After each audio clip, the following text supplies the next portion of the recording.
Welcome to the marvelous land of Oz. I'm Mardell, and now it's time to find out what happens next in The Wizard of Oz by L. Frank Baum.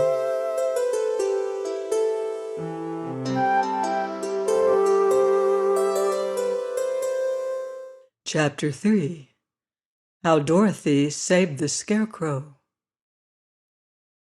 When Dorothy was left alone, she began to feel hungry. So she went to the cupboard and cut herself some bread, which she spread with butter. She gave some to Toto, and taking a pail from the shelf, she carried it down to the little brook and filled it with clear, sparkling water. Toto ran over to the trees and began to bark at the birds sitting there. Dorothy went to get him and saw such delicious fruit hanging from the branches that she gathered some of it, finding it just what she wanted to help out her breakfast.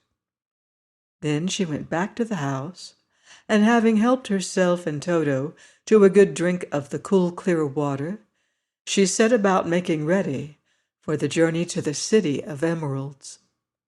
Dorothy had only one other dress, but that happened to be clean and was hanging on a peg beside her bed. It was gingham with checks of white and blue, and although the blue was somewhat faded with many washings, it was still a pretty frock. The girl washed herself carefully, dressed herself in the clean gingham, and tied her pink sunbonnet on her head. She took a little basket and filled it with bread from the cupboard, laying a white cloth over the top. Then she looked down at her feet and noticed how old and worn her shoes were. "They will surely never do for a long journey, Toto," she said. And Toto looked up into her face with his little black eyes and wagged his tail to show he knew what she meant. At that moment, Dorothy saw, lying on the table, the silver shoes that had belonged to the Witch of the East. "I wonder if they will fit me," she said to Toto. "They would be just the thing to take a long walk in, for they could not wear out." She took off her old leather shoes and tried on the silver ones, which fitted her as well as if they had been made for her. Finally, she picked up her basket. "Come along, Toto," she said. "We will go to the Emerald City and ask the great Oz how to get back to Kansas again." She closed the door, locked it, and put the key carefully in the pocket of her dress. And so, with Toto trotting along soberly behind her, she started on her journey. There were several roads nearby, but it did not take her long to find the one paved with yellow brick. Within a short time she was walking briskly toward the Emerald City, her silver shoes tinkling merrily on the hard yellow roadbed. The sun shone bright, and the birds sang sweet, and Dorothy did not feel nearly so bad as you might think a little girl would, who had been suddenly whisked away from her own country and set down in the midst of a strange land. She was surprised as she walked along to see how pretty the country was about her. There were neat fences at the side of the road painted a dainty blue color, and beyond them were fields of grain and vegetables in abundance. Evidently the Munchkins were good farmers and able to raise large crops. Once in a while she would pass a house, and the people came out to look at her and bow low as she went by, for everyone knew she had been the means of destroying the wicked witch and setting them free from bondage. The houses of the Munchkins were odd-looking dwellings, for each was round, with a big dome for a roof. All were painted blue, for in this country of the East, blue was the favorite color. Toward evening, when Dorothy was tired with her long walk and began to wonder where she should pass the night, she came to a house rather larger than the rest. On the green lawn before it, many men and women were dancing. 5 little fiddlers played as loudly as possible, and the people were laughing and singing, while a big table nearby was loaded with delicious fruits and nuts, pies and cakes, and many other good things to eat. The people greeted Dorothy kindly and invited her to supper and to pass the night with them, for this was the home of one of the richest munchkins in the land, and his friends were gathered with him to celebrate their freedom from the bondage of the wicked witch. Dorothy ate a hearty supper and was waited upon by the rich munchkin himself, whose name was Bok. Then she sat upon a settle and watched the people dance. When Bok saw her silver shoes, he said, "You must be a great sorceress." "Why?" asked the girl. "Because you wear the silver shoes and have killed the wicked witch. Besides, you have white in your frock, and only witches and sorceresses wear white." "My dress is blue and white checked," said Dorothy, smoothing out the wrinkles in it. "It is kind of you to wear that," said Bok.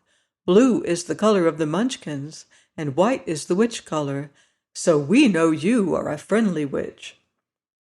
Dorothy did not know what to say to this, for all the people seemed to think her a witch, and she knew very well she was only an ordinary little girl who had come by the chance of a cyclone into a strange land. When she had tired of watching the dancing, Bok led her into the house, where he gave her a room with a pretty bed in it.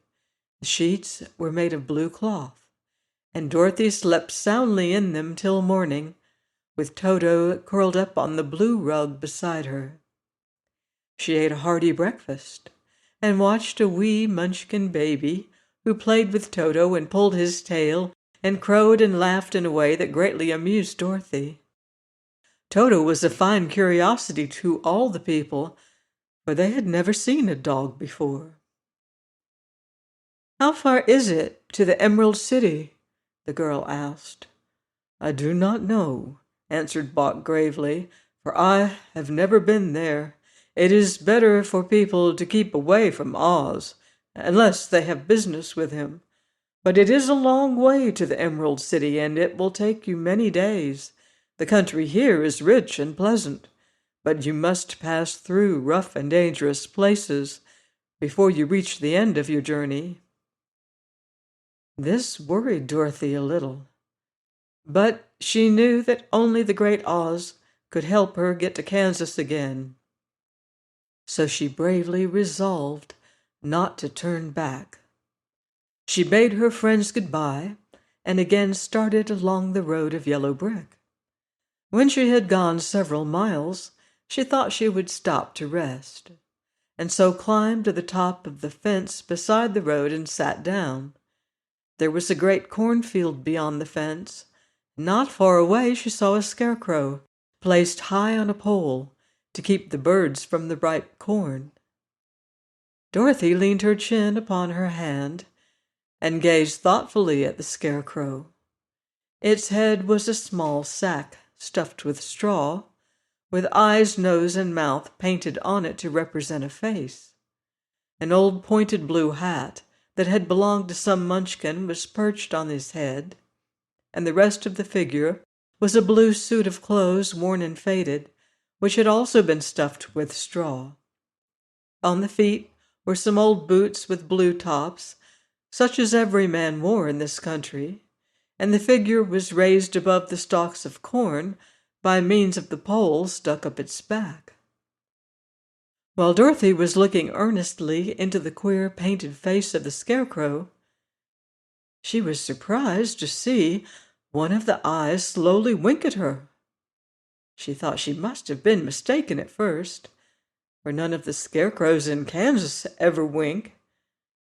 But presently the figure nodded its head to her in a friendly way. Then she climbed down from the fence and walked up to it, while Toto ran around the pole and barked. "Good day," said the scarecrow in a rather husky voice. "Did you speak?" asked the girl in wonder. "Certainly," answered the scarecrow. "How do you do?" I'm pretty well, thank you, replied Dorothy politely. How do you do? I'm not feeling well, said the Scarecrow with a smile, for it's very tedious being perched up here night and day to scare away crows. Can't you get down? Asked Dorothy. No, for this pole is stuck up my back.